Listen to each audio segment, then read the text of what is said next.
ওয়োতে যাব। হ্যাঁ, আমি আর আমার বয়ফ্রেন্ড আজকে ওয়োতে যাব। আর আমরা খুন করতে যাচ্ছি না, আর ওই জায়গাটা এতটাও খারাপ না যতটা তোমরা ভাবো। এটা একটা তীর্থস্থান যেখানে মানুষ একে অপরের আত্মায় খুব কাছ থেকে ধরতে পারে। তো হ্যালো বন্ধুরা, আজ এমন একটা মামনিকে নিয়ে কথা বলবো যেখানে তার কিউটনেসটাকে সাইডে রেখে তার ফেস ভ্যালুটাকে নিচে ডাউন করতে করতে লুঙ্গি নিচে ঢুকিয়ে রেখেছে। তো ভিডিও শুরুর আগে বলে থাকি, যারা যারা আমাকে চেনো না, আমি ইলা, তোমরা দেখছো ইটস ইওর নিলয় চ্যানেল।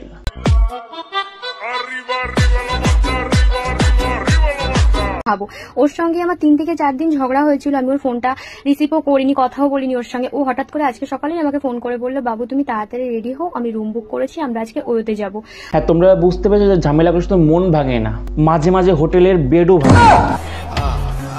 এই জন্য বলছি বন্ধুরা, ঝামেলা হচ্ছে হতে দাও, এটা তোমারও লাভ, সাথে সাথে হোটেলের বেডগুলো কিছুটা ক্রিকেট ম্যাচ দেখতে পাবে। আমি ওকে মুখে অনেকবারই বলেছি না না আমি যাব না, কিন্তু মন থেকে বিশ্বাস করো আমি 100% সম্মতি আমার ছিল। মামনি এবার বলতে, আমার বন্ধুরা এখানে প্রতিনিয়ত যাবার জন্য প্রতি সোমবারে শিবলিঙ্গে জল ঢালতে যায়। বন্ধুরা, আজকাল ওই হোটেল ওপেন হওয়ার পর থেকে আজকাল মানুষের বিয়ে থেকে ফুলসজ্জা সবই হয়ে যাচ্ছে। ভেবো না বিয়ের পরে সবই সিল মারার আগে সিল ফাটানো হয়।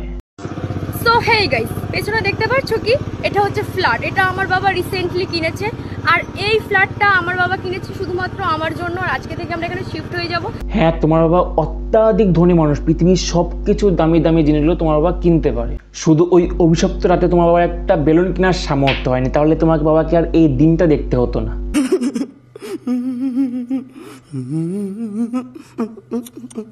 আর এই ফ্ল্যাটটা তৈরি করতে আমার বাবার খরচা হয়েছে 50 লাখ টাকা।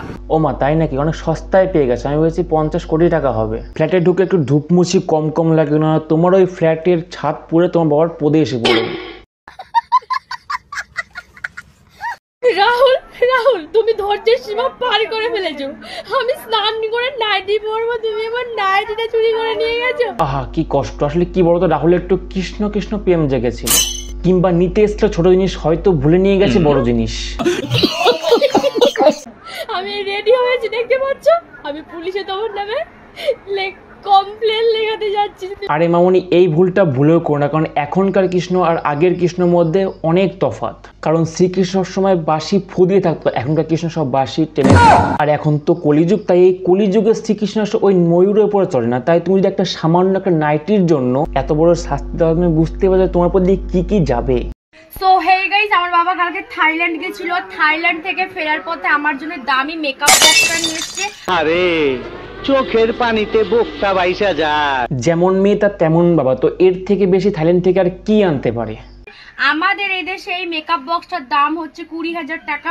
আমি ক্যালকুলেটরে দিনের বেলা হিসাব করেছিলাম। মানে এটা থেকে আমি বুঝলাম না, মানে ক্যালকুলেটর কি রাতের বেলায় কি মুখ ঢেকে পেছন দিয়ে হিসাব করে যায়?